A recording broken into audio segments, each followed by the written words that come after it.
Oi, queridos amigos, boa noite ou boa tarde.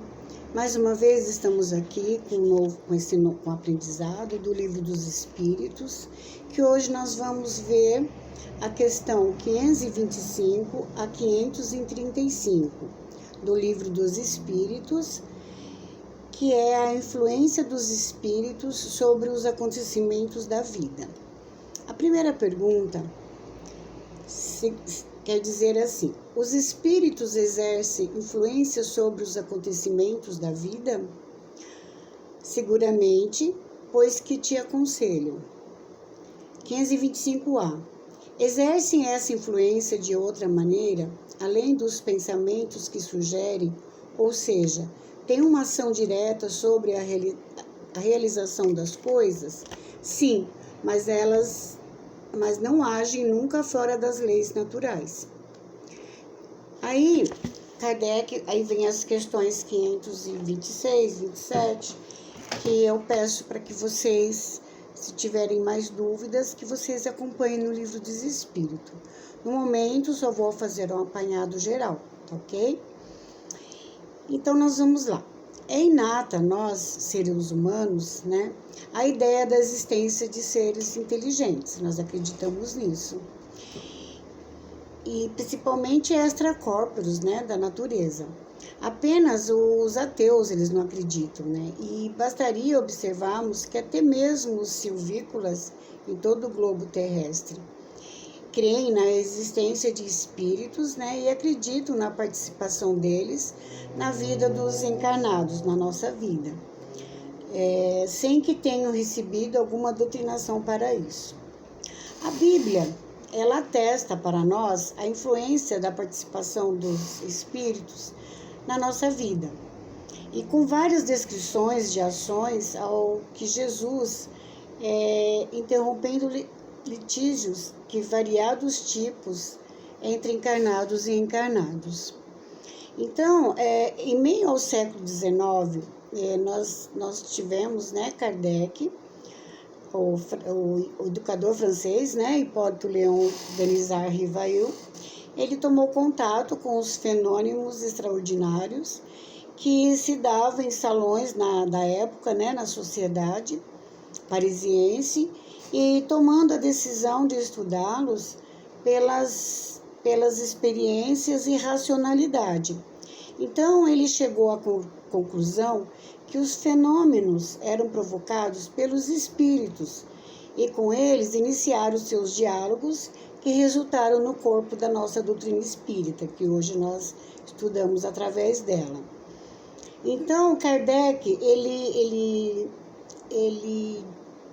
narrou, certa vez, num livro, que ele diz assim: os seres que se comunicam designam-se a si mesmos, como dissemos, sob o nome de espíritos ou de gênios, tendo pertencido, pelo menos, alguns aos homens que viveram na Terra. Eles constituem o mundo espiritual, como nós constituímos durante nossa vida no mundo corporal.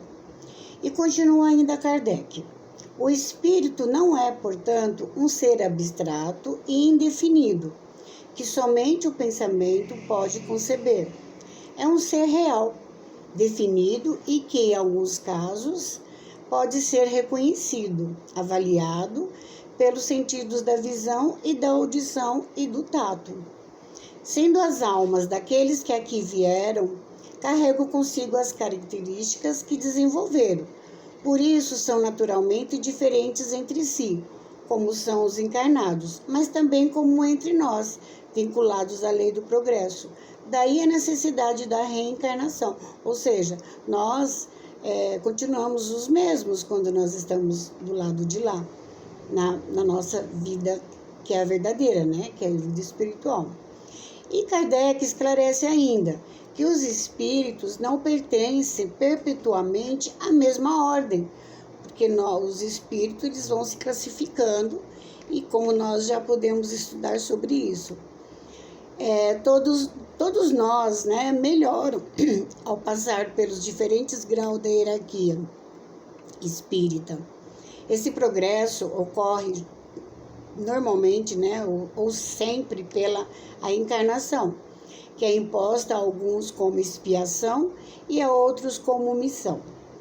A vida material é uma prova que nós devemos suportar várias vezes, até que nós tenhamos atingido a perfeição absoluta. É uma espécie de exame severo ou uma depuração, de onde saem mais ou menos purificados. Os bons espíritos representam a providência divina junto a nós, encarnados, protegendo-nos, instruindo-nos, para que aproveitamos o máximo as possibilidades do nosso progresso moral. E os maus espíritos, que são por opção pessoal, ao contrário, eles procuram induzir os encarnados ao erro, pelo mais diversos motivos, tanto quanto buscam arrastá-los e mantê-los na viciação, qualquer que seja ela. Né? Normalmente eu brinco, né? Eu falo, nós temos um capetinha e temos um anjinho. O capetinha fica tentando, e nós não sabemos em que caminho que nós vamos seguir. E o livro dos espíritos, os espíritos superiores, nos esclarece dizendo que os espíritos veem tudo o que fazemos, porque nos rodeiam incessantemente. Mas cada um vê apenas as coisas sobre as quais dirigem sua atenção e que podem conhecer os nossos mais secretos pensamentos e frequentemente conhece o que gostaríamos de esconder de nós mesmos. Nem atos, nem pensamentos lhes podem ser ocultados e por isso os espíritos influem sobre nossos pensamentos e ações. E tua influência é maior do que podeis imaginar.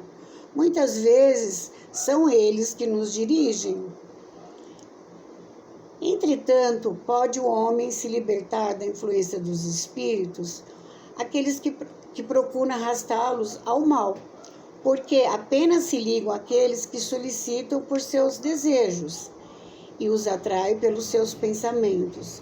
E se pode neutralizar a influência dos maus espíritos fazendo o bem e colocando toda a confiança em Deus. Com isso, se repele a influência dos espíritos inferiores e anulamos o domínio que eles querem ter sobre nós. E ainda aconselham a não escutar as sugestões dos espíritos que nos inspiram os maus pensamentos. Sopram a discórdia e incitam todas as más paixões. Vamos desconfiar, especialmente daqueles que exaltam nosso orgulho, porque nós muitas vezes conquistamos pela fraqueza. E eis porque Jesus nos ensinou a dizer, né, na oração dominical: Senhor, não nos deixe cair em tentação, mas livrai-nos do mal. E é nesse sentido que se deve entender a orientação dada por Jesus: vigiai e orai para não cairdes em tentação, que o evangelista Mateus anotou no versículo 41 do capítulo 26 do seu evangelho. Há muito mais a ser estudado na doutrina espírita sobre esse tema, incluindo os casos de influências e perseguições motivadas por vingança por parte de espíritos desencarnados, que, não conseguindo perdoar, perseguem o encarnado que o vitimou no passado. Mas para esse pequeno ensaio, é o suficiente para entendermos que são os nossos valores morais que dão sustentação aos nossos pensamentos, vontades e ações que atraem os espíritos para junto de nós, sejam eles bons ou maus. Convidamos todos os nossos irmãos para estudar, né, pelo meio das literaturas espíritas e também pelas palestras espíritas e reuniões, assim que nós retornarmos ao trabalho normal do centro espírita, a estudarem, né, no dia a dia, para aprender cada vez mais sobre essas influências, porque elas vêm de todas as maneiras. E porque o tempo é curto para que eu possa entrar com mais detalhes.